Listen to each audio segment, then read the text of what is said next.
네, 시작을 하겠습니다. 오늘 우리가 말씀을, 주제는 쇠꼭지인데, 쇠꼭지를 소 이렇게 보면 다 다루지를 못하더라고요. 그래서 한 두 개 정도 오늘 다루지 않을까 생각되는데, 우선은 창세기 10장 25절에 보면,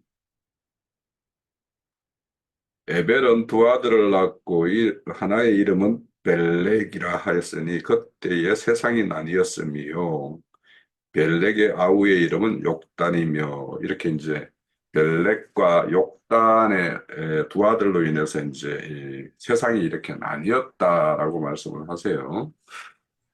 그러면 이제 홍수 후에 이들로서 그 땅의 어떤 백성이 나뉘었다라는 게 이제 32절에도 보면 이들이 그 백성의 족보에 따르면 노아의 자손의 족속들이요 홍수 후에 이들에게서 그 땅의 백성들이 나뉘었더라 이런 말씀이 나와요. 자, 그러면 우리가 이제 그 교회를 통해서 전도 들은 내용 중에 보면 이 나눔에는 어떤 그 구속사의 어떤 비밀스러움이 있다라고 이제 제가 들었던 것 같아요.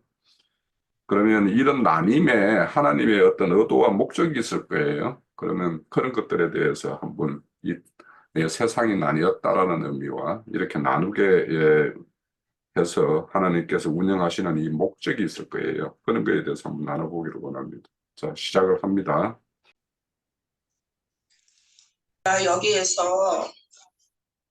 여기에서 그 계보를 볼 것 같으면은 하나님께서 아담으로부터 시작을 해서 가인과 아벨을 주셨고 아벨 대신에 셋을 주셨고 셋으로 인해서 이제 또 노아가 연결이 됐고 노아에서 또 셈과 함과 야벳이 나왔는데 지금 여기에서는 지금 셈족을 따지고 있죠.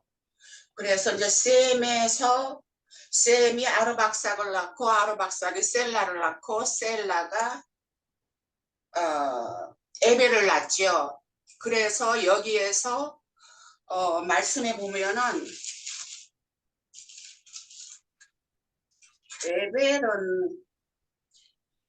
셈은 에벨 온 자손의 조상이요 한 것이 그러니까 셈으로부터 해서 아르박삭 셀레 에벨이 태어나고 에벨이 이제 벨렉과 욕단을 낳았죠. 그래서 이제 벨렉은 어떻게 됐냐 하면은 이 말씀에 보면은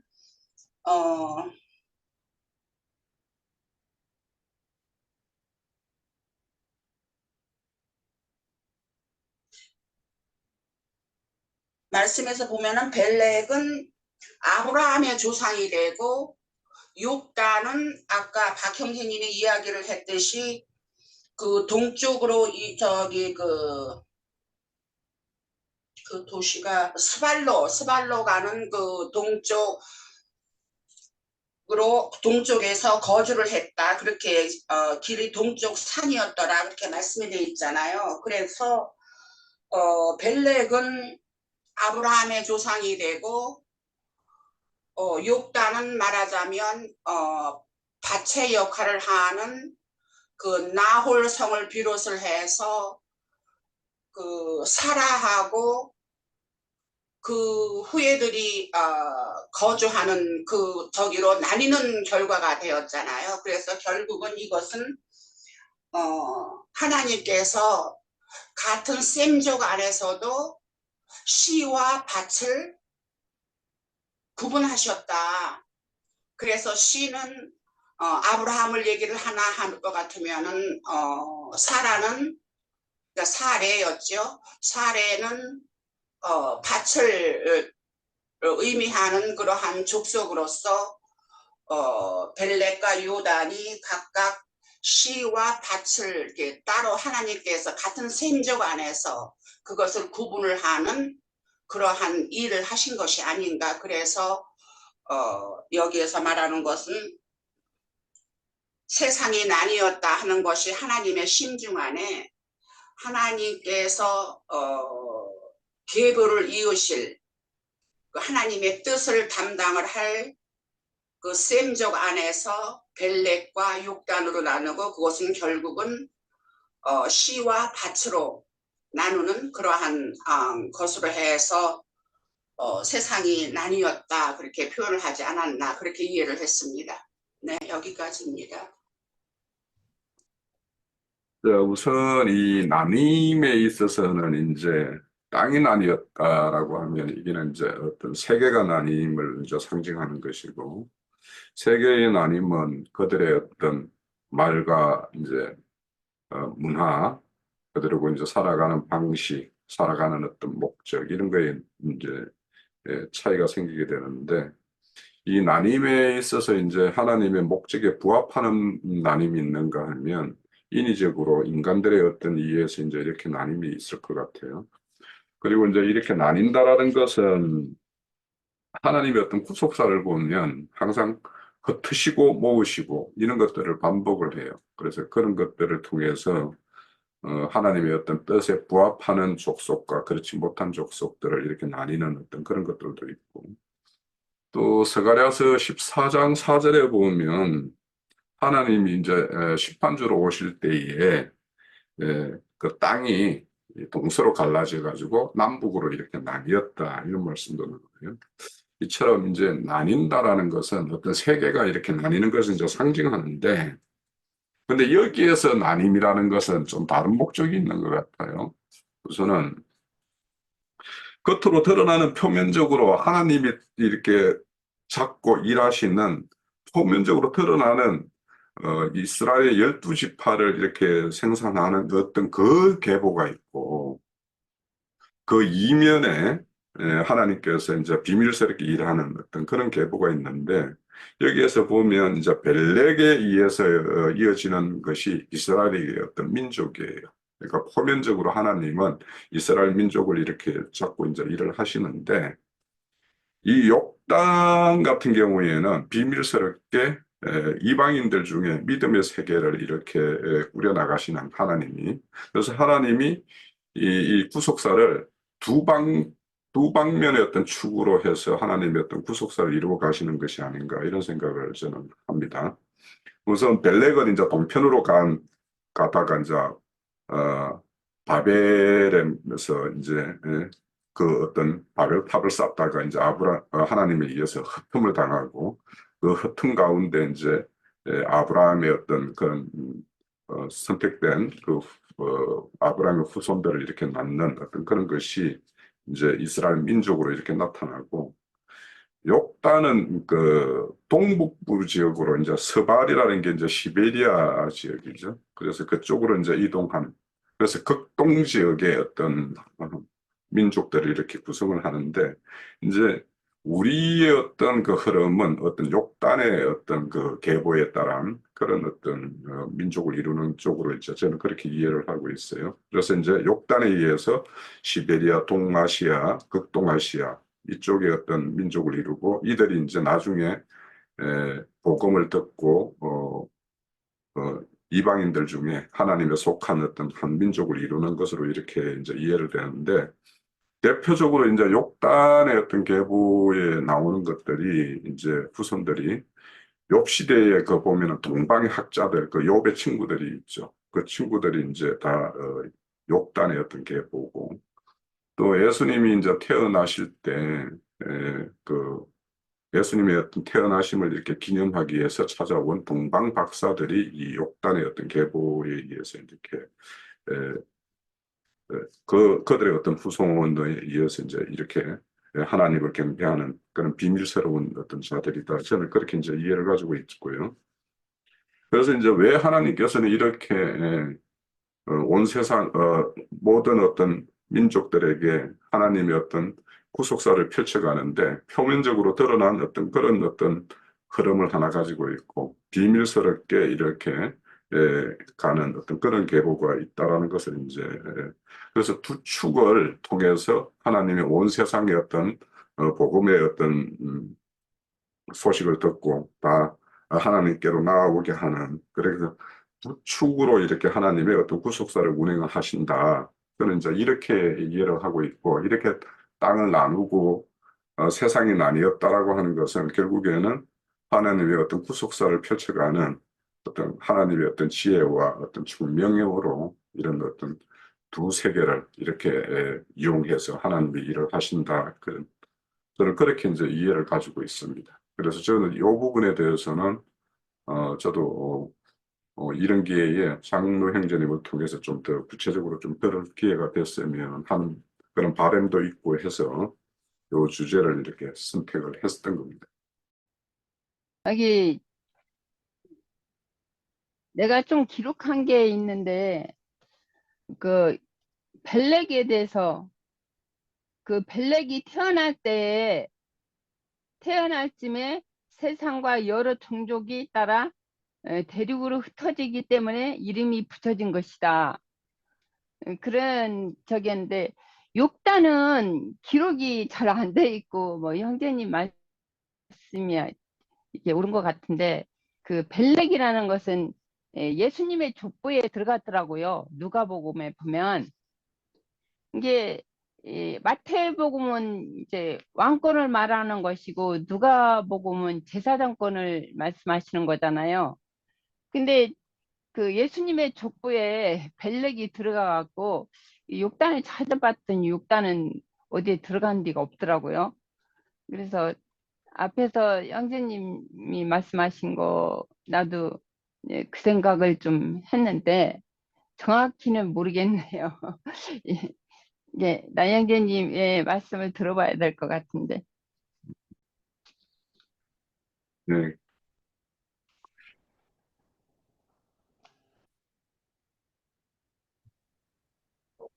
속세의 그 고등학교에서 가르치는 세계사 중에서 이제 상고사 이야기에 해당하는데 이 상고 고대의 이야기를 정확하게 이렇게 역사적으로 그것을 말하기는 좀 쉽지가 않은 부분이 굉장히 많아요. 왜냐하면 많은 기록들이 이렇게 역사적인 기록들이나 뭐 어떤 돌판이나 흑판이나 어떤 기록들이 남았어야 되는데 그게 없고 예, 간략하게 이렇게 돼 있기 때문에 그래서 역사적인 걸로만 보기는 좀 어떤 한계가 다 있을 것 같고요. 사도행전 17장 26절을 내가 읽겠습니다. 찾아서. 사도행전 17장 26절 거기 보면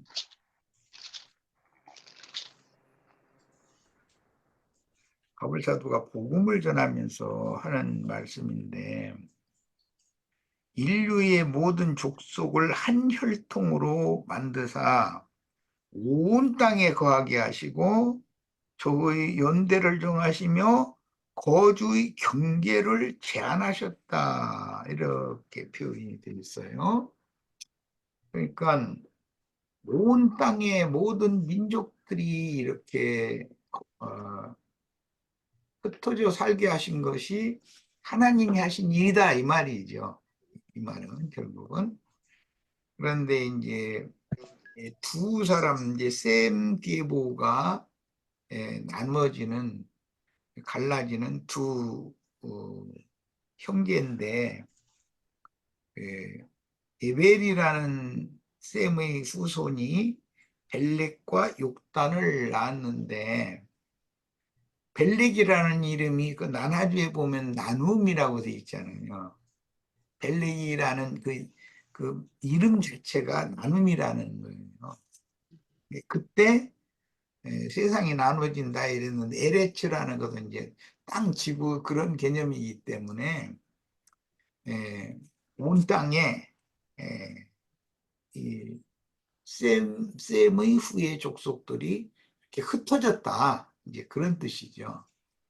그런데 벨렉 계보는 계속해서 예수님의 그 히브리인의 계보로 이렇게 이어지는 거예요. 이제 이 에벨이라는 그 사람 이름이 나중에 저 히브리어에서 찾아보면 헤벨이라고 해요. 히브리라는 어원이 된다는 것이거든요. 그러니까 정통 아브라함, 이삭, 야곱 다윗 예수로 흘러가는 그 계보가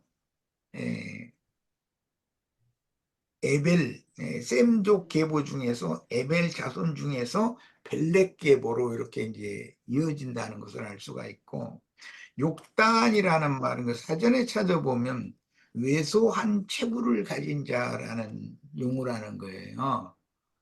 그런데 중근동 같은 셈족이라도 중근동 사람들보다 이 극동 지역인 우리 한반도 사람들이나 일본 사람들이나 또는 저쪽 저 미주 쪽으로 이렇게 건너간 이게 지금은 그 바다로 이렇게 나눠져 있지만 그때 당시는 이 아시아의 이 끝과 아메리카의 지금 오늘날로 말하자면은 그 미국이 그 저기 뭐 밀가루 뭐 이런 거 조금 그 소련다가 주고서 그 알래스카라는 지역을 샀잖아요.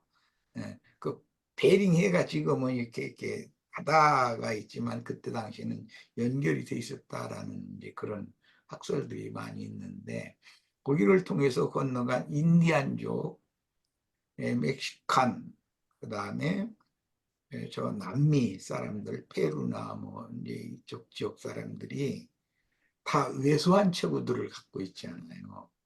그래서 그쪽 계보들이 이 욕단 계보일 것이다라고 이것은 다 추정하는 것이에요. 그렇게 이해를 하는데 결과적으로는 하나님께서는 왜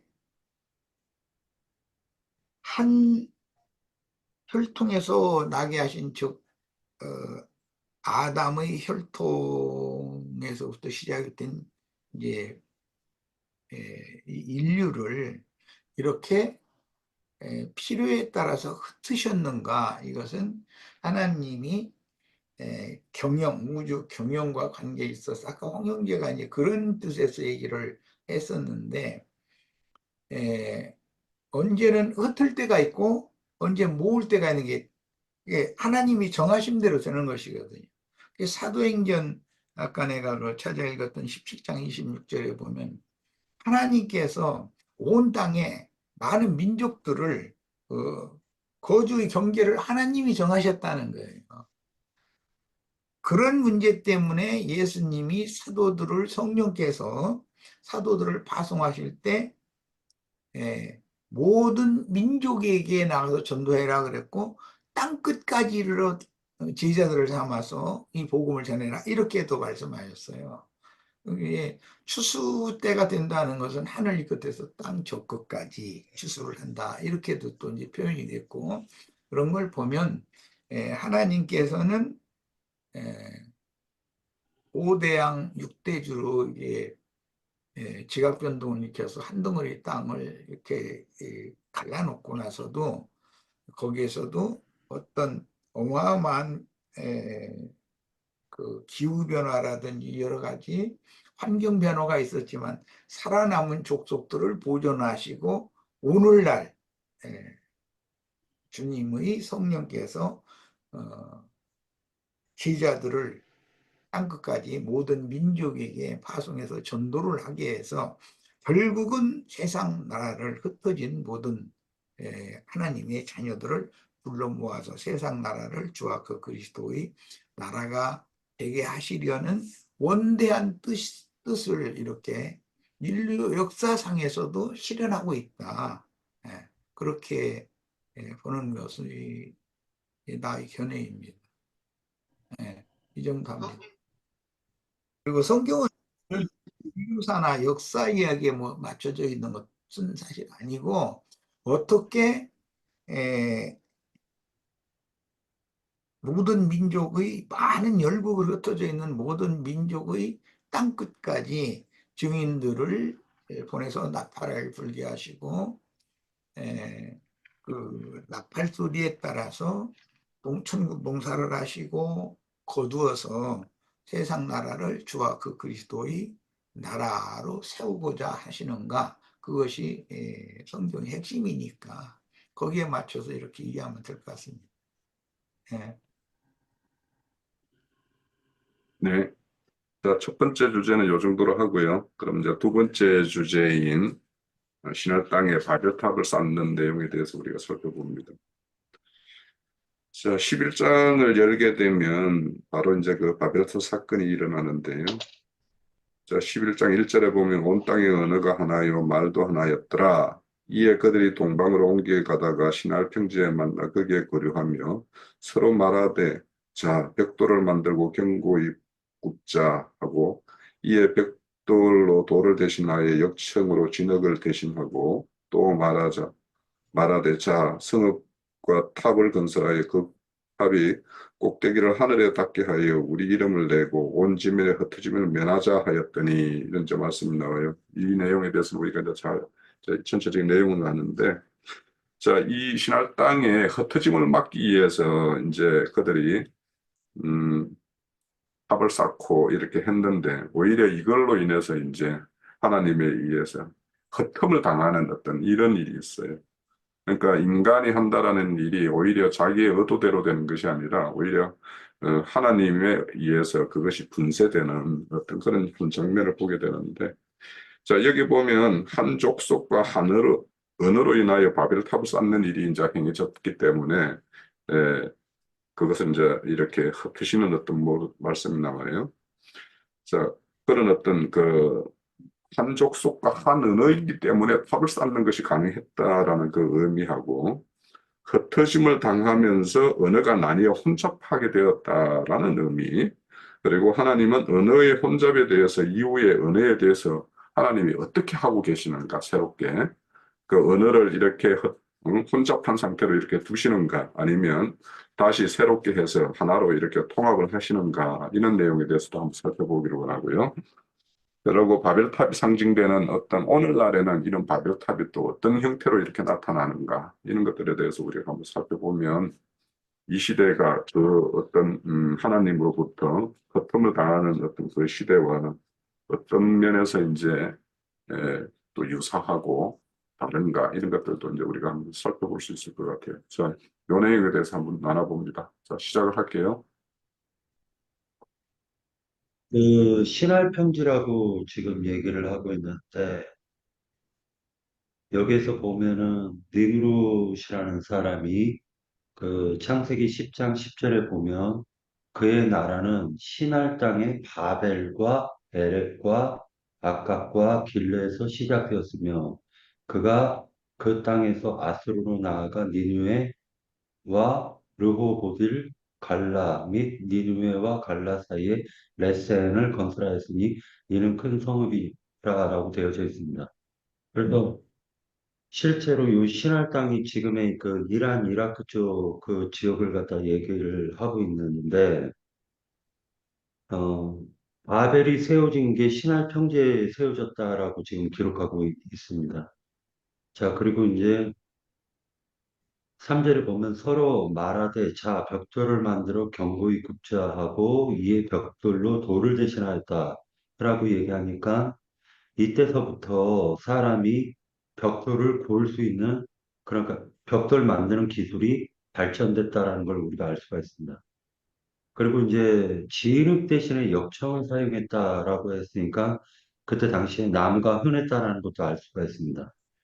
그런데 4절에 보면 또 말하되 자 성읍과 탑을 건설하여 그 탑 꼭대기를 하늘에 닿게 하여 우리 이름을 내고 온 지면에 흩어짐을 면하자 하였다. 이렇게 기록하고 있습니다. 그러니까 이 얘기인즉슨 앞에 어떤 사건에 의해서 흩어진 사건이 있으니까 그것을 면하자라고 얘기한 것이 아닐까 추측해 볼 수가 있는 것입니다. 자, 그렇다면은 그것은 이제 아까 벨렉과 욕단이라고 얘기하고 있는데 그 벨렉과 욕단 사이에서 그 세상이 나뉘었다라고 얘기를 하고 있으니까 이때도 그때 당시에 그 니므롯이라든지 아니면 그때 당대에 살았던 사람들이 이 사건을 되게 크게 보고 있었던 것이 아닐까라는 생각을 해볼 수가 있습니다. 그리고 욕단은 12 아들로 되어져 있고 그리고 스발과 그리고 메사 그리고 동쪽 산으로 갔다라고 기록을 하고 있습니다. 자, 그런데 여기서 이제 제가 이제 좀 의외의 것을 본 것이 뭐냐면 5절입니다. 여호와께서 사람들이 건설하는 그 성읍과 탑을 보려고 내려오셨더라라고 하고 있습니다. 이 내려오셨다라고 얘기하는 것이 마태복음에 보면은 이 바벨 탑이라는 것이 결국 유대교 종교 체계라는 것을 갖다가 그 표상적으로 보여주고 있는 그런 사건으로 이렇게 볼 수가 있는 것이 아닐까 생각을 하고 또 하나님이 직접 내려오셨다라는 것은 이것은 성육신을 지금 상징하고 있는 것이기 때문에 하나님이 하늘에서 그냥 쉽게 세상 기독교계에서 얘기하는 것처럼 태어 내려오지 않아도 그 성읍에 탑을 쌓는 것을 볼 수 있음에도 불구하고 지금 내려오셨다라고 표현을 하고 있는 것을 볼 때 이것은 성육신을 상징하고 있다. 그 다음에 6절에 보면 여호와께서 이르시되 이 무리가 한 족속이 언어도 하나이므로 이같이 시작하였으니 이후로는 그 하고자 하는 일을 막을 수 없으리로다. 이게 이제 이 되게 하나님을 그 편협한 하나님으로 지금 이 성경에서는 기록하고 있어요. 다시 얘기해서 뭐냐면 인간이 어떤 일을 갖다가 하는 걸 하나님이 그냥 의도적으로 막고 계시는 것으로 이렇게 표현을 하고 있다는 거예요. 그러니까 이것도 문맥의 흐름상으로 봤을 때는 어떤 영적 의미가 있을 텐데 이렇게 그 성경에 이렇게 기록을 했다라는 게 좀 난해하고요. 이것을 갖다 공동 번역으로 좀 제가 읽어드리겠습니다. 6절을. 생각하셨다. 사람들이 한 종족이라 말이 같아서 안 되겠구나. 이것은 사람들이 하려는 일의 시작이 지나지 않겠지? 앞으로 하려고만 하면 못할 일이 없겠구나. 이것을 갖다 이런 형식으로 이제 오히려 더 공동 번역은 하나님을 더 편협하게 이렇게 묘사를 하고 있다는 걸 볼 수가 있습니다. 그리고 이제 7절에서 보면은 자, 우리가 라는 말이 나오는데 이 우리가라는 말은 저는 이게 맞는 말인가라는 생각을 해봅니다. 하나님은 유일하신 한 분 하나님인데 여기서 하나님을 우리로 묘사를 하고 있다라는 것을 좀 난해하게 볼 수가 있고요.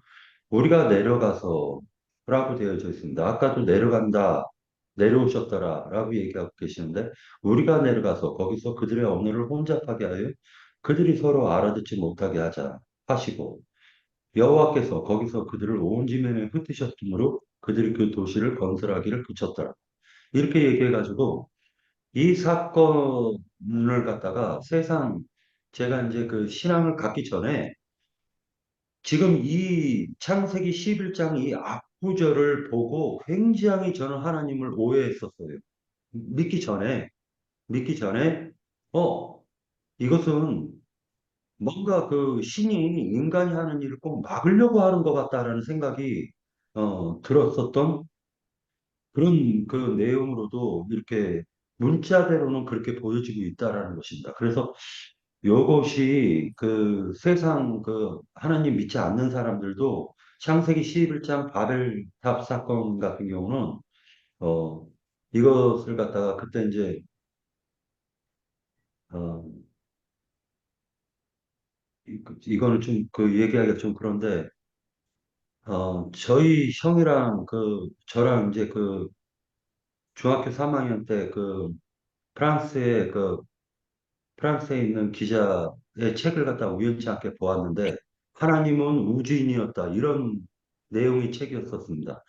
그런데 어, 그런 것을 갖다가 이 창세기 11장 바벨 사건을 그런 형식으로 표현을 했었고 그들이 지금도 전 세계적으로 그 많은 사람들의 수가 그걸 믿고 있다라는 거예요. 그래서 이 부분을 그 우리라는 표현이 자꾸만 성경에서 나오다 보니까 사람들이 많이 좀 혼돈이 되겠구나라는 생각이 개인적으로 들었고 이게 성경에서 이 바벨이라는 건 혼잡인데 결국 하나님이 흩으셨다라는 걸 얘기하고 언어도 흩으시고 땅도 모든 것을 다 흐트러버리는 그 사건으로 지금 묘사를 하고 있는데 이 문맥상으로는 상당히 이렇게 난해한 구절들이 많다라고 생각이 들었습니다. 예, 여기까지입니다. 여기 여기 우선 질문에 보면 두 번째에 보면 흩어짐을 당하면서 언어가 나뉘어 했는데 사실은 언어를 먼저 혼잡하게 하시면서 흩어짐을 당한 거죠. 그것이 조금 차이가 있지 않을까 싶어요. 질문 자체 내에서. 그리고 한 족속과 한 언어로 인하여 바벨탑을 쌓는 일을 했다 이렇게 하는 것은 한 족속이라고 할 것 같으면은 대대로 내려온 같은 혈연 관계잖아요. 그랬기 때문에 서로 마음도 통하고 우선은 같은 혈연 관계이다 보면은 서로의 어떤 생명이 결탁된 그런 서로의 관계인데다가 또 언어도 하나니까는 자기네들의 생각이라든가 의사 표시라든가 그런 거를 다 서로 할 수 있어서 서로 합심도 되고 또 뭔가 다른 이점이 있다고 해도 서로 말을 해서 그것이 서로 통합이 되는 그러한 일을 다 할 수 있는 그런 여건이 되어 있는 상태지요.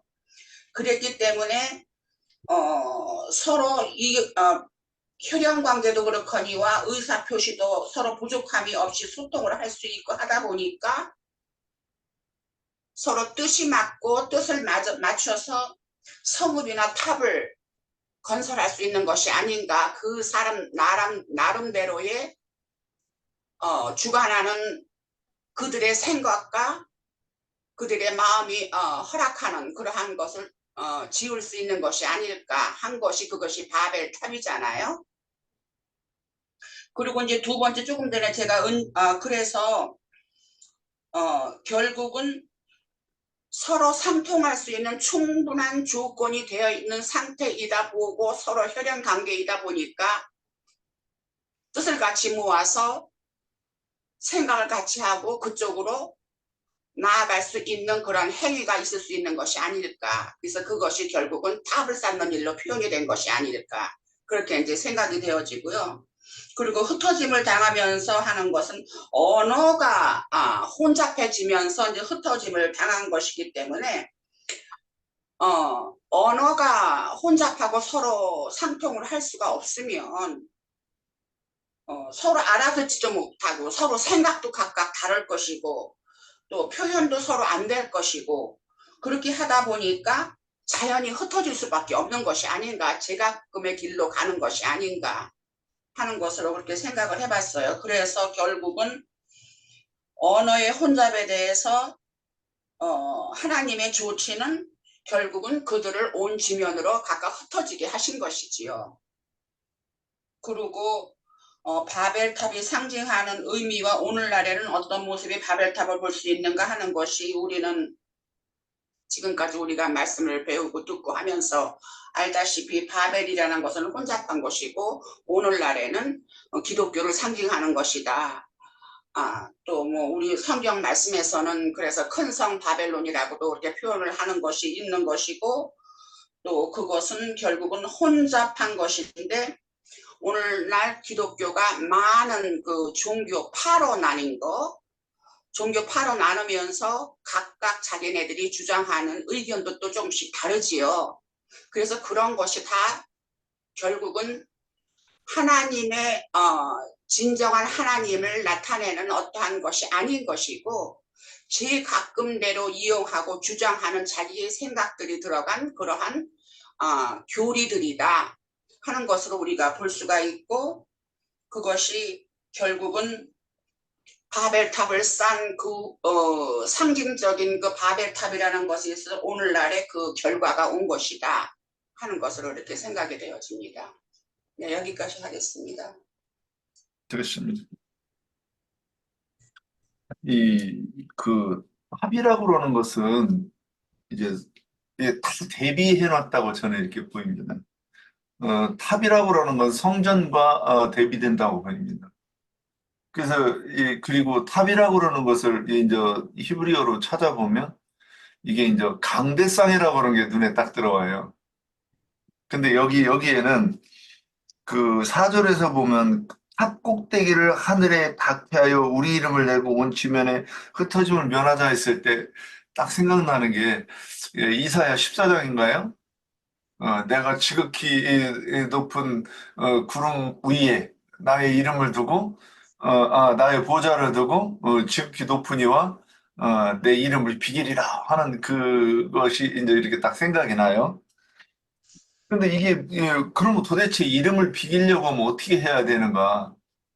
그래서 이제 또 성전과 그 이 탑의 재료가 성전은 그 열왕기상 5장에 보면 우리 다 알죠? 그, 이, 그 솔로몬이 그 저기 성전을 저기 할 때 그 5장 16절에 보면, 아니, 15절에 보면 돌을 뜨는 자가 8만 명인데 또 17절에 보면, 돌을 떠다가 다듬어서 성전의 기초석으로 놓게 하고 또 뭐, 하여튼 이렇게 제목과 돌들을 갖추었다 그랬는데 그러면 이 그 돌이 또 이제 그 예수님이 말씀하시기를 너희 건축자들이 버린 돌 그렇게 돼 있어요. 그러면 건축자들이 뭘 건축하는가? 그러면 교회를 건축하고 성전을 건축하는 걸로 봐야 될 텐데 그럼 건축할 때 할 때는 이 예수가 그리스도 되신 이 반석으로 이 돌로 그 성전을 지어야 된다는 얘기를 열왕기상에서는 이제 돌을 떴다 저는 이렇게 이해가 돼요. 그래서 그러면 그 다음에 계시록 그 3장에서도 2장에서도 그 내가 이기는 자에게는 뭐 흰돌을 준다. 그리고 그 돌에는 받는 자만 아는 이름이 새겨진다 그랬을 때, 저는 이게 예수가 그리스도 되심이라고 하는 그 이름이 새겨진 그 산돌을 얘기하는 거겠구나. 그래서 좀 이렇게 이제 그렇지 않은가? 이제 이렇게 생각을 하면서 봤어요. 자, 그런데 여기 그 탑은 진흙으로 어, 벽돌을 만들었다가 근데 출애굽기에서 이렇게 보면 진흙과 볏짚으로 만들었잖아요. 벽돌을 만들려고 하면. 그럼 이게 뭐냐? 그 벽돌은 이제 곡초에 알곡은 저기하고 그 육신이 다 죽고 나서 열매로 남는 것과 반대되는 그것을 그러니까 죽은 그 생명을 얘기하는 거로 이렇게 보여요. 그 다음에 진흙은 어떤 아담을 흙에서 취했고, 그 흙이라고 하는 것은, 티끌이라고도 이렇게 표현이 되고, 그 다음에 이것을 저는, 땅의 사람 육신의 생각이라고 저는 이렇게 이제 이해를 해요. 그러면 그 어, 육신의 생각을 볏짚을 섞어가지고 이렇게 이제 벽돌을 만들었을 때 그러면 이거는 산돌이 아니라 죽은 돌이라는 것이며 또는 그 육신의 생각을 이 건축 재료로 삼기 위해서 이 벽돌을 구울 때 그러면 그게 완전히 사람의 계명을 얘기한다 이렇게 보이는 거예요. 그렇게 해서 결국에는 신을 그러니까 그 탑을 짓는다고 그러는 것은 신이 이러하다고 하는 이 생각이, 그 사상이 사람의 생각으로 만들어낸 사상으로 이 탑을 쌓았다? 이제 이렇게 보이는 거예요. 그래서 이제 원어를 보면 뭐 제가 망대, 또 이렇게 여러 가지가 있는데 강대상이라고 그러는 것이 딱 나왔을 때, 그러면 이곳에서 그 인본주의가 선포되는 이 종교 체계겠구나. 그래서 그 벽돌들을 그 신학들을 얘기하는 것이고 또 그 신학이 사람의 성령의 계시가 아닌 사람이 어떤 많이 연구해가지고 사람의 지혜로 만들어낸 그 신학이 선포되는 것이 이 바벨탑이겠구나 이런 생각이 이렇게 이제 하면서 오늘 봤습니다. 예, 여기까지입니다. 할게요. 여기 밥의 탑을 쌓았다고 그러고,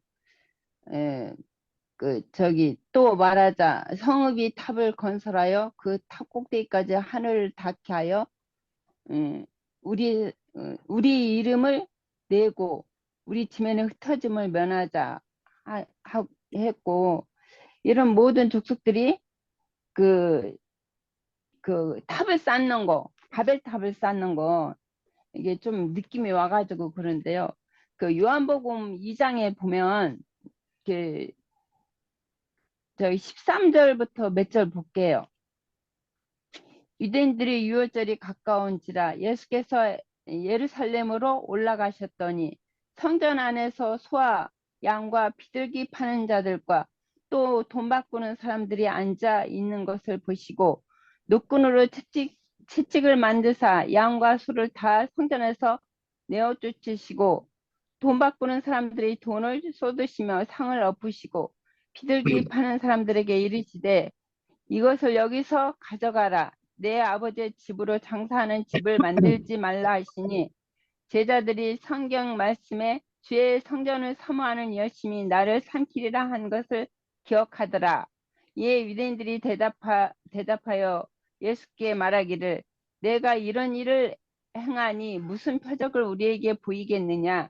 예수께서 대답하여 이르시되 너희가 이 성전을 헐라 내가 사흘 동안 일으키리라.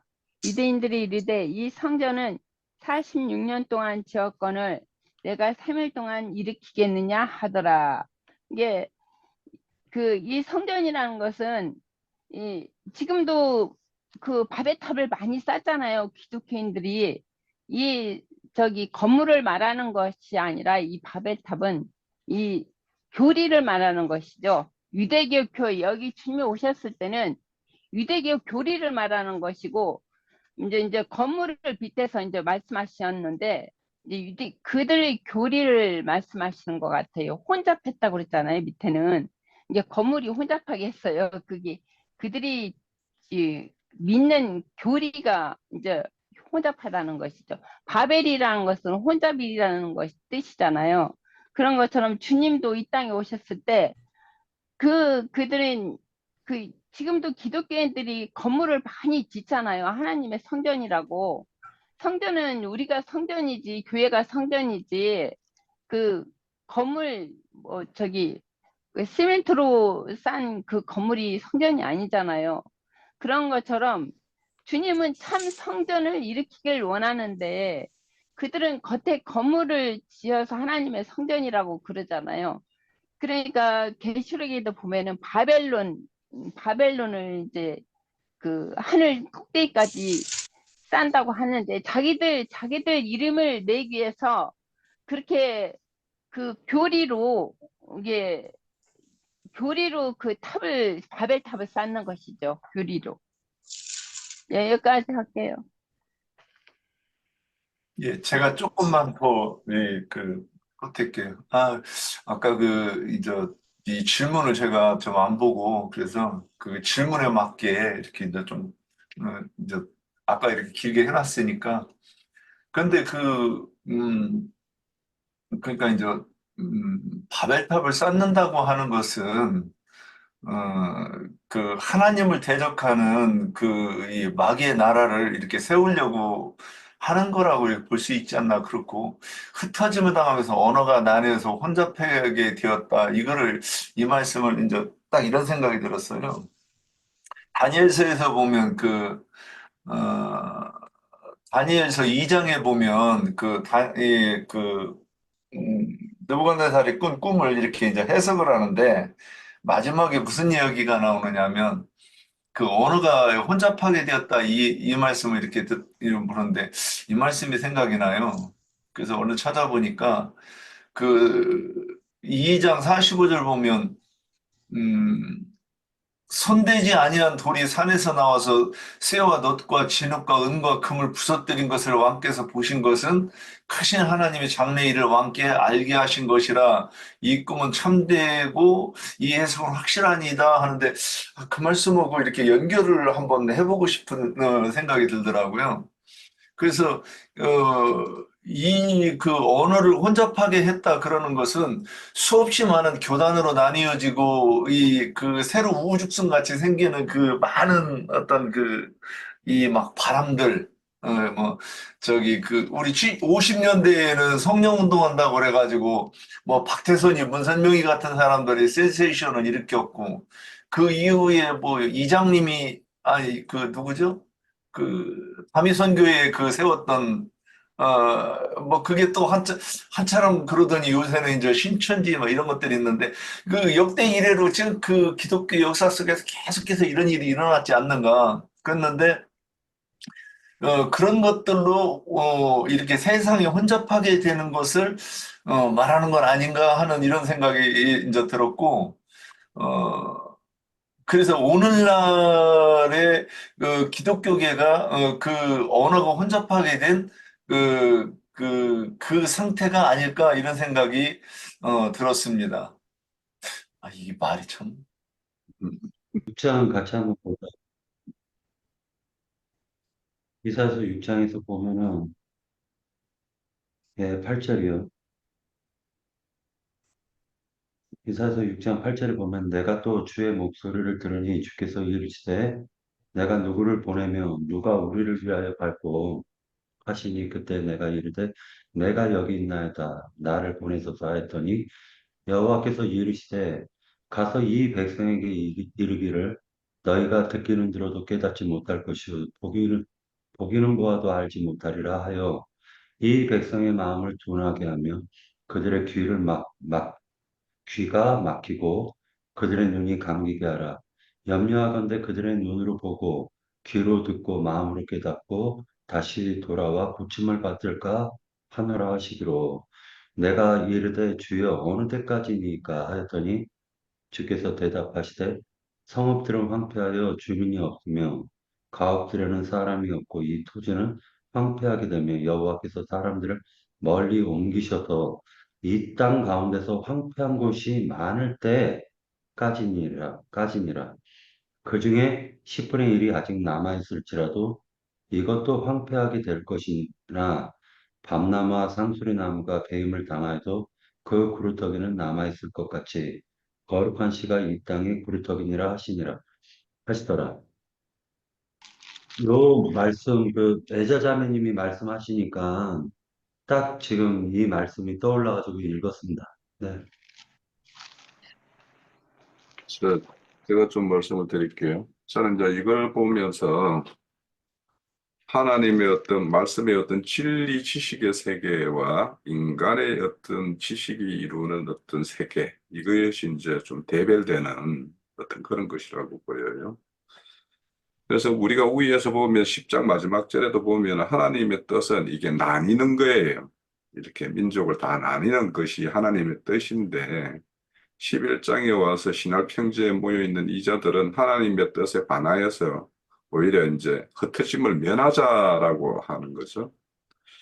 그런데 이제 우리가 이 말이라는 거, 언어라는 거를 한번 생각을 해보면 인간에게서 만약에 말이라는 거, 언어라는 것이 이게 서로 이렇게 소통이 되고 그것이 이렇게 선대의 어떤 것들이 후대에게 이렇게 전해지는 어떤 그런 수단이 없었다라면 이 인류의 어떤 문명이라는 것은 있을 수가 없어요. 그러니까 이 언어라는 것 때문에 사실은 인류가 이루는 어떤 이런 오늘날의 어떤 이런 문화까지 이런 문명까지 이렇게 됐죠. 그래서 언어가 지식을 더하는 것이 가능했었어요. 그래서 오늘날에 우리 이제 실질적으로 인공지능이라고 AI 기술이라고 해가지고 거의 요즘에는 우리가 얼마 전에 이제 이세돌이 이제 그 바둑을 뜰 때 인공지능 바둑하고 이래 떠가지고 이제 뭐 2대1로인가 이렇게 이세돌이가 졌죠. 그런데 오늘날은 이제 그 인공지능 바둑이 뜨려면 이제 사람이 한 2개를 깔아야 된다는 거예요. 이제 이미. 그런데 사실은 아무리 컴퓨터가 발달하더라도 바둑판에서 컴퓨터가 사람은 못 이길 것이다라고 했는데 그게 그렇게 컴퓨터가 바둑 뜨는 것을 흉내내기 시작해가지고 그것이 한 10년 만에 그냥 이게 판세가 확 뒤집어졌어요. 그만큼 이렇게 이제 인간의 어떤 기술이 자신들이 개발한 그 기술이 인간을 뛰어넘는 어떤 그런 수준까지 이렇게 와 있죠. 그런데 이제 이런 것들도 컴퓨터 세계에서는 이미 언어의 어떤 통합이 이루어지고 있어요. 그러니까 컴퓨터에 쓰이는 언어들은 그 컴퓨터 프로그래머들은 다 언어 통일된 어떤 언어를 가지고 이제 쓰기 때문에 그 기술들이 공유가 되는 거예요. 그래서 이제 대표적으로 이제 그 컴퓨터의 가장 기초적인 언어가 이제 C 언어라고 그래가지고 그런 것들이 있는데 이런 것처럼 이제 이런 어떤 인간의 어떤 지식으로 쌓는 이 그 문명을 발달하면 발달할수록 이 문명 세계 속에 있는 사람들은 하나님과의 어떤 그런 그 장벽에 가려져 가지고 하나님과 이렇게 떠나 있는 하나님의 뜻과는 상관없는 어떤 그런 것으로 이렇게 나아가는 것을 우리가 볼 수가 있어요. 근데 오늘날 이제 이 언어 통일이라는 건 이제 그 역사상에 지금 이 AI 기술에 의해서 지금 우리 핸드폰 삼성 요번에 뭐 24 시리즈인가 나온 게 이게 거의 번역기 기능을 한다라는 거잖아요. 지금. 그런데 여기에는 거의 우리가 쓰는 각자 사투리까지도 거의 인식을 할 수 있을 정도의 어떤 그런 데이터베이스가 이렇게 구축이 된다라는 거예요. 그래서 이제 이런 어떤 기계에서 인위적인 인간의 어떤 언어들은 통일을 이루어가고 있어요. 이제는 지금. 그러니까 이런 것들도 어째 보면 하나님의 마지막 최종 어떤 허텀을 이렇게 그러니까 심판의 허텀 이런 것을 이제 재촉하는 것이 아닌가 이런 생각을 저는 이제 개인적으로 해보는데 아까 이제 형제님이 이제 그 흙을 구워서 이제 벽돌로 만든다 이렇게 했는데 사실 가만히 생각해 보면요. 흙이라는 거는 무궁한 가능성을 가지고 있는 게 흙이에요. 흙은 농부에게 이렇게 주어지면은 소산물을 내는 어떤 그런 어떤 농토가 되고 그 흙 중에서 이제 도기장이가 쓸 수 있는 그 흙들은 그 차이나 그러니까 이는 도자기를 만들 수 있는 것이 이제 흙이에요. 근데 이제 오늘날 반도체를 만드는 것들도 다 이게 흙에서 나오는 어떤 물질을 이렇게 추출해가지고 이 반도체를 만들거든요. 그러니까 이 흙이라는 거는 무한한 가능성을 가지고 있는데 이것을 벽돌로 딱 구워버리는 순간 그 가능성은 다 이제 그걸로 끝이 되는 거예요. 이게. 그래서 이 벽돌을 쌓아서 이렇게 바벨탑을 쌓는다라는 것은 어떤 하나님께서 흙에 부여되어 있는 그 어떤 생명력을 완전히 이렇게 극제화시키는 어떤 그런 어떤 것이기 때문에 이제 앞서서 이제 우리 형제자매님들이 준 그런 어떤 교리적으로 인간의 어떤 생각과 사상 이런 정신 세계를 다 이렇게 하나로 박제시켜서 하나님의 어떤 생명력을 이렇게 발현할 수 없는 어떤 그런 것을 만드는 것들을 이제 상징한다고 보이기는 해요. 자, 그런데 오늘날 이제 이 언어를 하나님은 그러면 이제 이렇게 표면적인 언어는 인간들의 어떤 기술에 의해서 이렇게 통일을 이루어 가는데 하나님은 그러면 하나님으로서 언어 통일을 하고 있지 않는가 하는 것을 우리가 생각을 해보면 하나님은 이 인간의 언어를 흩었지만 하늘의 언어로 하나님은 통일을 이루어가는 일을 하세요. 그것이 이제 우리 그 사도행전 2장에 보면 성령에 의해서 각자가 다른 말을 하지만 각자의 언어로 말은 하지만 그들이 다 통용이 되는 어떤 그런 말로 이제 이해를 다 하고 알아듣고 이렇게 했었어요. 그래서 하나님은 그 성령에 의해서 이런 어떤 성령의 계시에 의해서 하나님의 세계의 그 언어를 이렇게 통일해 가시는 일을 이렇게 계속하고 계신다는 걸 우리가 알 수가 있고요. 그런데 이제 이렇게 하나님은 그래서 앞서서도 하나님의 구속사는 흩으시고 모으시고를 그 시대마다 이렇게 하시는데 그런데 이제 여기에 반하는 어떤 세력이 이제 이렇게 신할 땅에서 이렇게 나온 거죠. 그럼 오늘날도 보면 그래요. 그 우리가 이제 역사상 그 복음의 어떤 그 세계에서도 예수님이 돌아가시고 이제 예루살렘의 어떤 거기에 어떤 성령의 뭐 이런 역사가 일어나고 했지만 그들이 거기 예루살렘에 계속 머물러 있으니까 로마 군대를 동원해가지고 하나님이 다 흩어버려서 그 복음을 이방 땅까지 다 이렇게 흘러가게끔 이렇게 하셨거든요. 그러니까 이렇게 하나님은 뜻은 흩은 가운데서 또 다시 모으는 어떤 그런 참된 알곡을 이렇게 얻는 것이 하나님의 역사인데, 인간의 어떤 정점에 있는 그 어떤 세력은 항상 뭐냐면 자기 세력을 더 크게 하기 위해서 이 흩어져 있는 민족들을 이렇게 제국을 건설해가지고 하나로 통일을 이루고자 하는 것이 이 인류의 역사였어요. 그래서 뭐 징기스칸이나 나폴레옹이나 이런 사람들은 그 흩어진 민족들을 자기 손아귀에 다 이렇게 하나로 이렇게 통일시키는 게 이제 목적이었죠. 그러니까 오늘날도 이렇게 보면 우리가 지금 이런 하나님께서 이런 인간의 어떤 문명이라는 것이 하나님의 어떤 복음에 대적만 되는 것이라면 그것을 이루지 못하게 했을 텐데, 이 문명이라는 것을 통해서 하나님은 또 그 이면에서 하나님은 일을 하세요. 지금 오늘 우리가 지금 이 줌이라는 이 문명 이기를 가지고 이미 미국이라는 것 대와 지금 중국이라는 데와 우리가 공간적으로는 제한해서 다 이제 극복이 되었어요. 이 줌이라는 게. 그런데 지금 오늘날 인간들이 시도하는 거는 뭐냐면 시간을 초월하는 것까지를 시도하려고 그래요. 지금. 그래서 이제 이 시간의 초월 개념이 뭐냐면 배아 기술, 뭐 바이오 기술 이런 것들이 자기 어떤 생명을 아바타 뭐 우리 영화 같은 거 이런 것들이 있죠. 그런 것들이 뭐냐 하면 이 인간들이 자기 시간의 어떤 제한을 120년으로 한다고 그랬는데 이걸 초월하고자 하는 것이 이런 시도거든. 그래서 저는 오늘 이 말씀을 보면서 한 세상이라는 어떤 지식이라는 것과 하나님의 말씀으로 이루어지는 어떤 지식 세계와 이것이 대비되어서 이렇게 흘러가는 어떤 이 세상을 이제 이렇게 보는데, 오늘날도 이제 이런 어떤, 인간의 어떤 지식 세계가 사람들의 어떤 그 정신, 이런 것들을 다 지배하는 것이 오늘날 이게 금방 봤던 벽돌로 이렇게 굽고 있는 것과 같이, 그런 컴퓨터의 세계가 어떤 인간에게는 그 인간의 어떤 정신 사상을 그들의 어떤 세계로 이렇게 사상을 이렇게 구워서 만들어버리고 어떤 하나님의 생명력을 이렇게 씨를 낼 수 없는 어떤 그런 걸로 이렇게 하는 것들, 이런 것들을 이제 함께 저는 생각을 하면서 이렇게 오늘 말씀을 봤어요.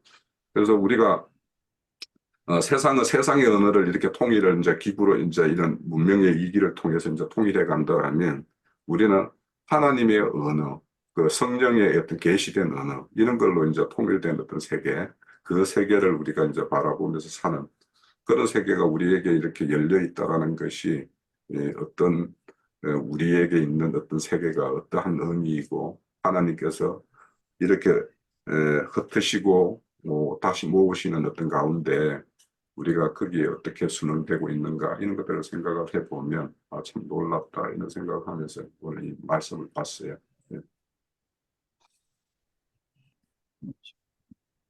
다 된 것 같아서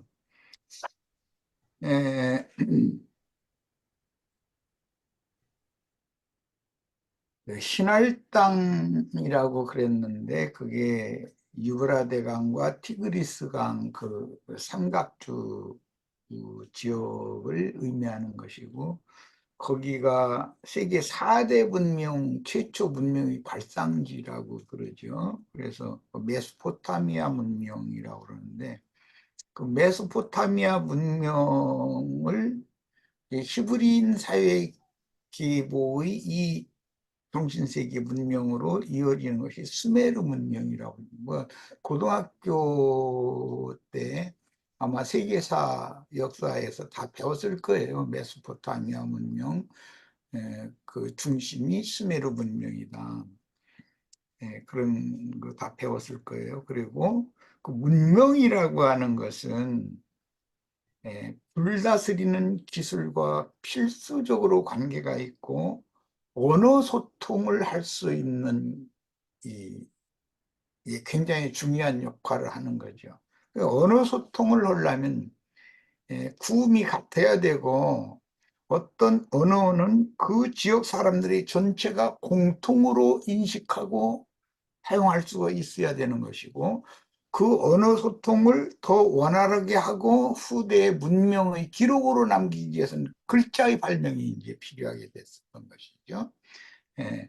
그런데 그 수메르 문명은 잘 아시는 그 아카드어라고 하는 그 쇠기 문자, 그 아카드어에서 이제 히브리어에서 헬라어로, 그다음에 헬라어에서 라틴어, 뭐 보고 불어 이런 식으로 흩어졌다가 나중에 이제 오늘날에 이제 영어 쪽으로 이렇게 흘러내려왔죠.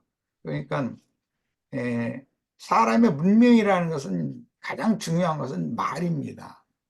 예수님이 내가 너에게 이르는 말이 영이요 생명이다 이렇게 말씀을 하셨고, 나는 세상의 참 빛이다. 그런데 예수님의 말씀이, 하나님의 말씀이 빛인 것이거든요. 이것은 하나님 세계의 문명 노선이 있고, 이제 흔히 말하는 인류 문명이라고 하는 흩어진 많은 민족들이 이제 세계 4대 문명 다 여기 학교 다니면서들 다 배우셨을 거예요. 애굽 문명, 나일강, 나일 문명이라고 그러죠. 인더스 문명, 오늘날의 이제 인디아, 겐지스강 문명이죠. 그다음에 오늘날의 그 중원 문명, 이거는 황하, 중국 대륙을 이렇게 흘러내리는 이제 이런 문명을 보편적으로 4대 문명 이렇게 이제 배웠을 거예요. 야, 그 인류 문명이 발전할 수 있다는 것은 수렵 사회에서 농경 사회로의 전환을 말하는 것이고, 당연히 그러니까 강물 주위에 많은 사람이 모여서 그 물을 이용해서 이제 경작을 하는 법을 배웠다는 거죠. 편안하게 사는 법을 배우는 거죠. 인류가 늘어나면서. 그런 것이 이제 문명인데, 반드시 문명은 불을 다스리고 물을 다스리는 것이 가장 중심이라는 거예요. 그래서 큰 강변에 물이 많은 곳에 인류 문명이 발전하는 것이고, 인류 문명이 발전을 하면은 결국은 물을 다스리는 이제 기술이 당연히 발전하게 되고, 그러다 보면 인류가 많이 모여서 어떤 그 대단위의 도시를 형성해서 살게 되고, 이렇게 되다 보면 인간이 타락성이 드러나는데 그게 불다스리는 기술을 먼저 연구하고 취득한 그런 어떤 부족이나 그 민족이 타민족을 이제 치는 거죠. 그것이 이제 전쟁 무기로 발전을 하게 된 거예요.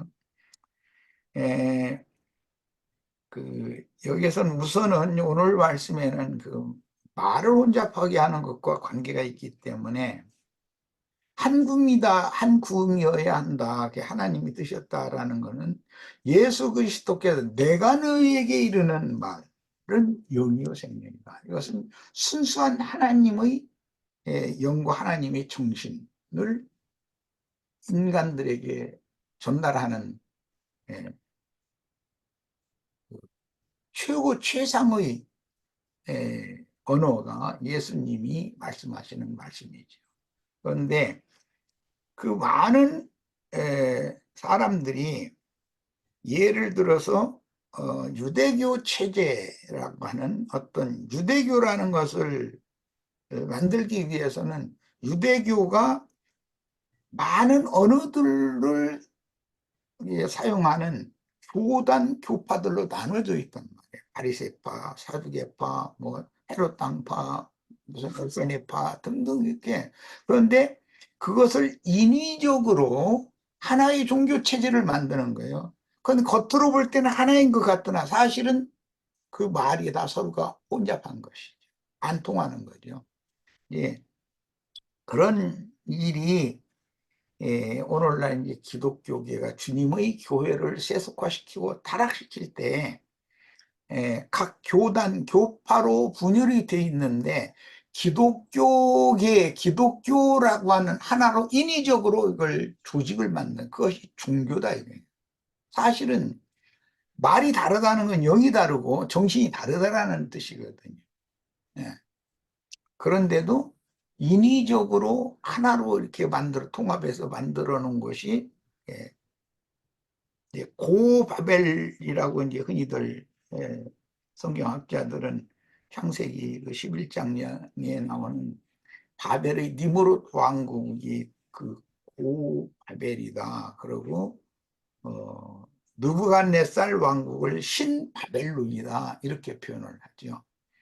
예, 그런데 이것은 모두 특징이 뭐냐면 여러 말을 사용하고 여러 가지의 글자를 사용하는 어떤 민족들이 인위적으로 하나가 된 거예요. 이런 것이 이제 현대에는 미국이나 중국이나 러시아나 이런 데는 많은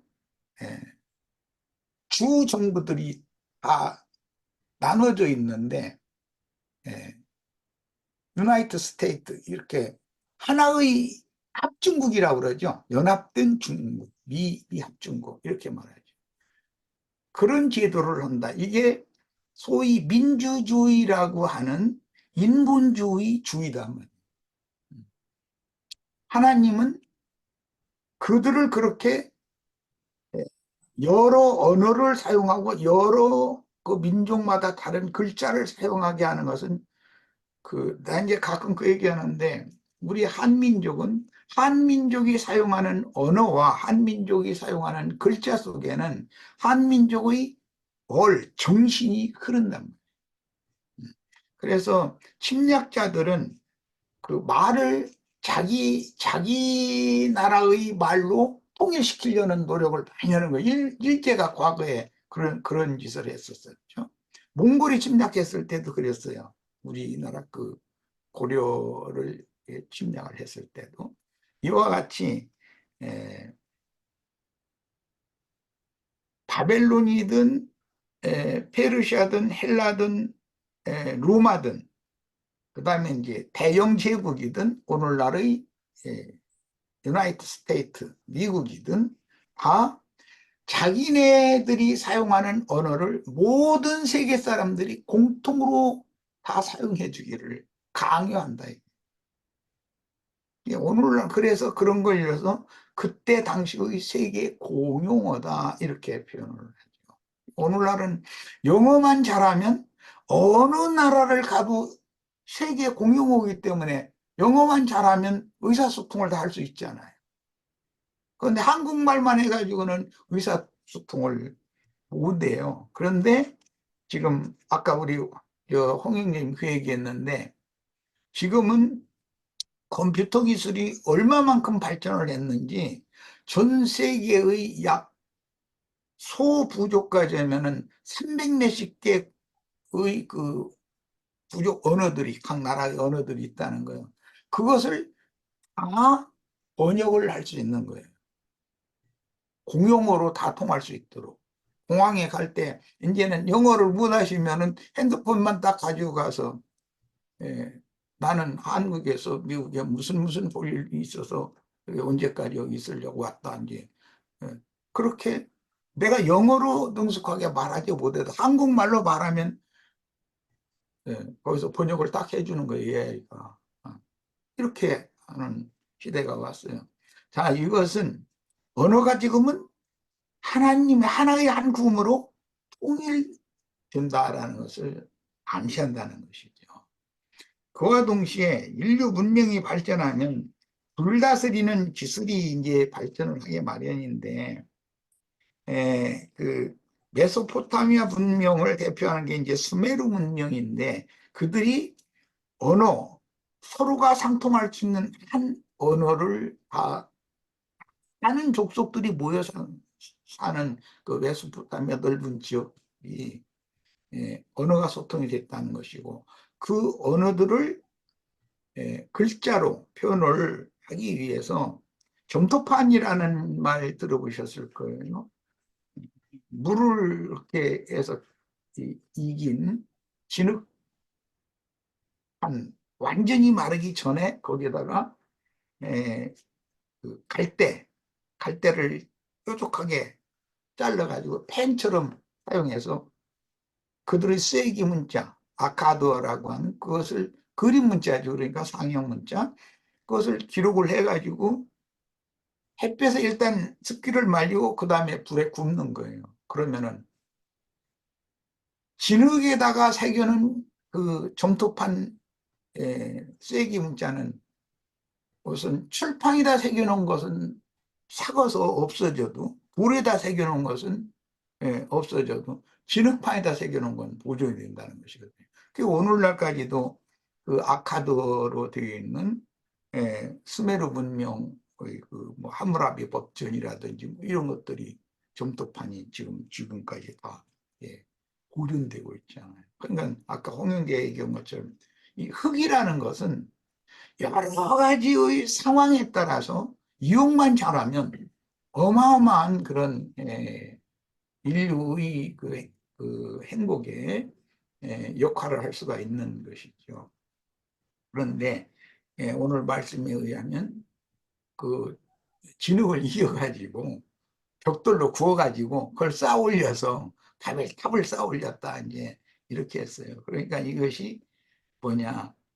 흙에서 난 사람들이 즉 인본주의 문명의 발전을 즉 상징하는 거고 중물종 하늘이 닿게 하자라고 했다는 거 하나님과 비교보자. 인간의 이 두뇌를 가지고 뭔가를 개발하고 만들고 발전시켜서 하나님과 경쟁을 하는 거예요. 그게 원래 이사야 14장이나 에스겔서 28장 등에서는 마귀가 루시퍼가 루시엘 천사장이 지극히 높으신 그 구름 위에 앉아 계신 하나님과 보좌를 동등하게 하고 비교보자. 그런 것이 인류 문명으로 오늘날 이렇게 흘러내려온다는 거예요. 이거는 좀 본외의 이야기인데 문명이라는 건 이게 수렵사회에서 농경사회로 그 다음에 도시화된 사회로 그리고 강한 어떤 도시의 군주가 나라를 세우고 약소국을 정복해서 자기가 원하는 언어 통일을 한다든지 자기 민족에게 다 공부를 바치게 한다든지 이렇게 복속시키는 거 이것을 추구하는 것이거든요. 그게 마귀의 근성이다. 그런데 그 수메르 문명 그 이제 그 고대 그 문명 그 책자 이런 걸 좀 이렇게 읽어보면은 히브리인들의 일곱 절기 이야기 그 절기법을 이미 그때 만들었다는 것이에요. 천문학, 그다음에 지리학, 수학, 기하학 이런 것들이 이미 많이 발전이 됐었다는 거예요.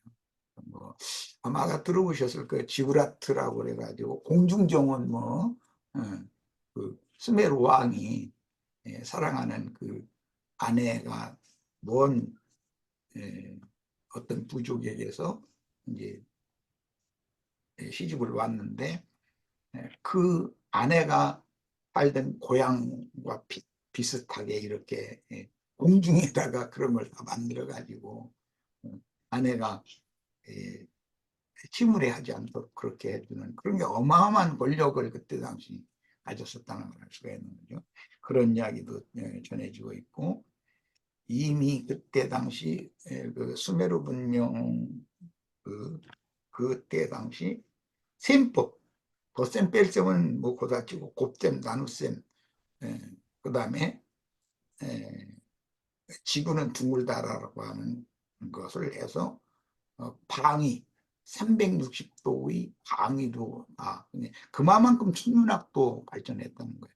그에 따라서 그 문명이 헬라로 흘러 들어가 가지고 헬라에는 하늘의 별들 여러 별들 바람 뭐 풍토 여러 가지 모든 것들을 전부 그 어떤 신의 역사다. 별이 갑작스럽게 밤하늘에서 북쪽 하늘에 있던 어떤 북극성을 위주로 해서 이렇게 별자리가 도는 걸 보면서 그걸 통해서 계절의 변화를 알게 돼가지고 사계절이라는 것을 이제 알게 됐고, 그래서 사계절이 지나면 1년이 지난다는 것도 알게 됐고, 그것을 사계절을 12달로 이렇게 나누는 이런 법도 이미 그때 나갔다는 것. 그리고 야생마를 잡아서 인간이 길들여 가지고 마차를 끌기 위해서 이동수단으로 사용하는 그런 기술도 있었었고, 야생마를 길들여 가지고 경작을 위해서 밭갈이를 시키는, 그러니까 쟁기를 끌게 하는 그런 기술도 이미 그때 있었다라고 그래요. 이게 결국은 갈대아 우루 문명이 되어져 가지고 이제 아브라함의 아버지 데라의 아버지가 나홀이죠. 아브라함의 동생도 나홀이 있는데 데라의 아버지도 나홀이거든요. 그 세대에 이미 갈대아 문명이 우루 문명이라는 것이 이렇게 히브리 사회로 이렇게 흘러 내려오게 되는 거예요. 그래서 그 문명의 대표적인 성이 하란성과 나홀성이었죠. 이제 그 하란성은 아브라함의 계보고, 나홀성은 아까 우리 니나 자매님이 아까 얘기하셨는데 아내의 계보죠. 그렇게 또 나뉘어져 가지고 또 그 계보가 합쳐져서 예수 그리스도의 그 생명의 족보 세계로 이렇게 흘러나오게 됩니다. 이런 모든 인류 문명이 오늘날 이제 물을 필요로 한다. 사람이 생존에는 물이 필요하다라는 거. 그 다음에는 인간이 고안해낸 기술이라고 하는 것은 물을 다스리는 기술인데, 오늘날 얼마만큼 발전했는지는 핵무기라는 거 불 다스리는 기술이잖아요. 그만큼 불을 잘 다스리는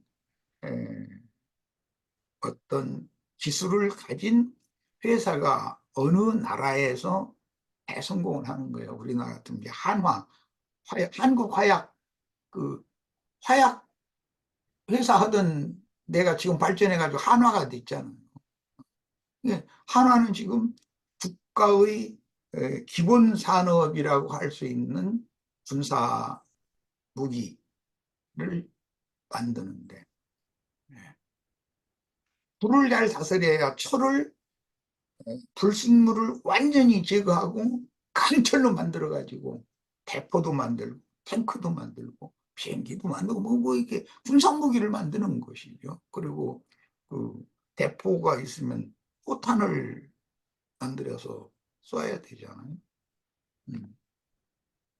그런 모든 기술들이 오늘날 우리나라가 지금 6.25 때 1차 대전, 2차 대전 때, 6.25 때, 월남전 때만 해도 미국이 전쟁 무기를 가장 잘 만들고 전쟁 무기를 수출을 해서 미국이라는 오늘날의 강대국을 세운 것이거든요. 돈이 있어야 강대국이 되는 거니까. 그런데 우리나라 경제를 지금 현재 버티는 게 뭐냐면 군사무기를 만드는 거예요. 그래서 삼성중공업이니 이런 얘기는 이제 홍영기가 제일 잘 알 텐데, 또 삼성중공업 말고 또 무슨 회사들이 많이 있죠. 중공업 회사들이. 그런 회사들이 큰 군함 배도 만들어서 팔고 이런단 말이에요. 다 평화적인 어떤 것만, 무슨 기중기라든지 또 트랙터라든지 이런 것만 만드는 것이 아니죠. 그 트랙터 위에 대포와 기관총을 배치해 놓으면 탱크가 되는 거잖아요. 전쟁 무기가 되는 거잖아요. 그러니까 이렇게 인간 문명이라는 것은 자멸을 향해서 간다. 하나님은 그 불을 교만한 인간들을 심판하는 도구로 하나님이 사용하신다. 역이용하는 거죠. 인간들은 그걸 개발을 해서 그것을 욕심을 인간의 타락한 인간들의 욕심을 채우는 용도로 이렇게 사용을 하는데 하나님은 그것을 역이용한다. 아까 이제 마지막으로 이 AI 기술 이것이 기기가 발전하고 발전해서 사람을 다스리고 지배하는 것을 지금 지향하고 있는 그것이 멸망을 향해서 달려가는 아주 가장 큰 표적이에요. 그러나 예수 그리스도의 그 말씀, 하나님의 영과 하나님의 정신세계가 순수한 어떤 순결하고 순수한 사람들을 통해서 계속 보존이 돼서 흘러가는 거예요. 아무리 악마가 인간들의 욕심을 부축해서 세상을 멸망의 구렁텅이로 끌고 가도 하나님은 그 인간의 그 기술과 문명을 통해서 오히려 역이용해서 순결하고 순수한 영혼들을 얻어서 그들에게 영원한 하나님의 새 세계를 상속해줘서 나머지는 인간 세상의 모든 발전된 이런 것들에 의존하는 그런 세상의 영이기 때문에 그건 싹 쓸어버리고 그들이 발전시킨 불로 싹 쓸어버리고 순수한 영혼들을 영원한 하나님의 새 세계로 이끌어 데려가서 그 나라를 영원한 하나님 나라를 상속해가지고 하는 것이 하나님의 우주 질서 경영이다. 그런 뜻입니다. 여기까지 얘기하겠습니다. 말이 좀 길었지만 좀 이해가 있기를 바랍니다. 저기 돌이라고 하는 성경에서 이제 여러 가지 의미로 문맥에 따라서 설명을 하고 있지만 예수님의 영을 말할 때 반석이라고 그러잖아요. 돌이라고. 그것은 우리 각자의 심령들도 똑같이 돌이단 말이에요. 그런데 돌을 예수와 하나 된 사람의 영을 대체하는 게 뭐냐? 흙이다 이래요. 흙으로 돌을 대체했다 이래요. 그러니까 이것은 인류 문명으로 하나님의 영과 정신 세계를 대체한다라는 말이잖아요. 그것이 궁극적으로 바벨이라고 하는 혼합 종교다 그런 말이에요. 그러니까는 여기서도 이제 돌 대신에 벽돌 하는 것도 그것도 이제는 인위적인 어떠한 그 외식을 얘기를 하는 거고 벽돌이라는 것은 진흙 대신에 역청으로도 결국은 그것도 외식인 거네요. 그지요? 외식이라는 표현보다는 대체 하나님의 영과 정신 세계를 인본주의로 대체하자. 인위적으로. 인위적으로. 이것이 인류 문명이에요, 사실은. 그런데 인류 문명의 결국은 파멸. 스스로 불 짊어지고 불 속에 들어가는 일을 하는 거니까. 그러니까 인류 문명은 파멸이에요. 오늘날 컴퓨터 문명이 이렇게 발전은 결국은 인류를 파멸시키는 요인이 되는 것이거든요.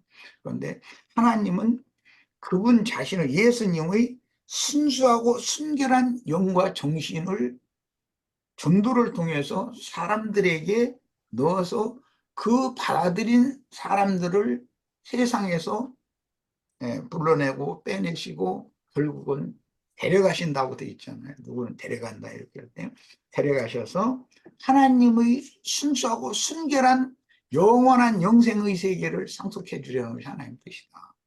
그런 뜻이다. 그래서 요즘에 우리가 얼마 전에 우리 그 코로나 같은 경우도 뭐 중국 어디에서 연구소에서 뭐 바이러스 연구하다가 그게 잘못 관리되어 가지고 감염이 돼서 이렇다고 그러는데 그건 이제 정확한 거는 말 수는 없지만 그런데 이제 지금 이제 아까 말씀드린 대로 인간들이 어떤 시간적인 걸 초월하기 위해서 지금 막 막 이런 거에 대한 엄청난 연구가 많이 일어나는데 그 얼마 전에 영화 그 뭐 부산행인가 뭐 이런 거 보면은 그 어디 연구소에서 그 이렇게 실험하던 그 사슴인간 노루가 이렇게 거기 이제 우리에서 탈출을 해가지고 그 감염된 바이러스가 인간에게 감염이 돼가지고 좀비가 돼가지고 하는 그 재앙 관련된 영화가 있었어요. 그러니까 이게 인간들은 오래 살고 자기의 어떤 생명을 연장하기 위해서 이렇게 뭐 그런 연구를 하지만 이게 오히려 인간의 생명을 더 이제 단축시키는 걸로 이렇게 갈 것이다라는 것이 이제 그런 어떤 재앙과 관련된 이런 영화들이 많이 나오거든요.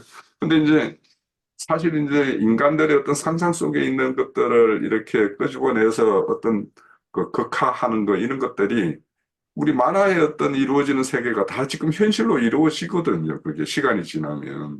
그러면 이런 것들을 보면 이제 진짜 인간들의 자기 뜻으로 뭔가 하나님의 어떤 한계를 이렇게 지어놓은 것들을 그 뛰어넘고자 하는 것들이 결국에는 오히려 이제 생명의 어떤 단축을 촉진하는 이런 오늘도 보면 바벨탑을 쌓아가지고 흩어짐을 막자 했지만은 그게 오히려 흩어짐의 어떤 원인이 이제 제공되는 어떤 그런 것처럼 그래서 저는 이제 오늘 요 말씀 보면은 그 하나님의 어떤 지혜의 세계와 인간의 어떤 지혜의 세계가 이렇게 어중이 서로 충돌되어서 하나님의 어중에 의해서 이렇게 다 인간의 인본주의와 인본주의가 부딪히는 얘기를 하는데 그런 걸로 이제 이렇게 봤습니다. 자, 오늘 오늘날 조금만 더 하겠습니다.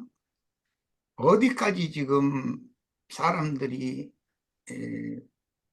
이 인간의 과학이라고 하는 빌미를 통해서 정자와 난자를 급냉을 시켜서 보존하는 은행이 있어요. 그것을 보존하는 거예요. 그리고 인류 멸망의 때가 오면 누군가 그 과학자가 이것을 먼 훗날 재생, 즉 부활시키는 기술, 이것을 연구하는 게 줄기세포 연구라는 거예요. 재생시킬 수 있다는 거예요. 정자와 난자를 급냉시켜서 보존해 두는 거예요. 그럼 지금 2024년이죠? 이것을 예를 들어서 뭐 3000년에 그 아버지, 그 어머니를 부활되게 하면 그들이 사람으로 태어나가지고 자식을 뻣뻣한 새 세계를 이룰 수 있다. 이런 생각까지 하고 있다는 거예요. 이건 무슨 말하는 거예요?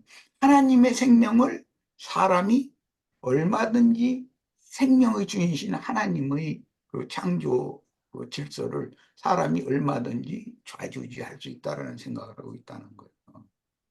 이렇게까지 생각들이 그렇게 하고 있어요. 그건 좀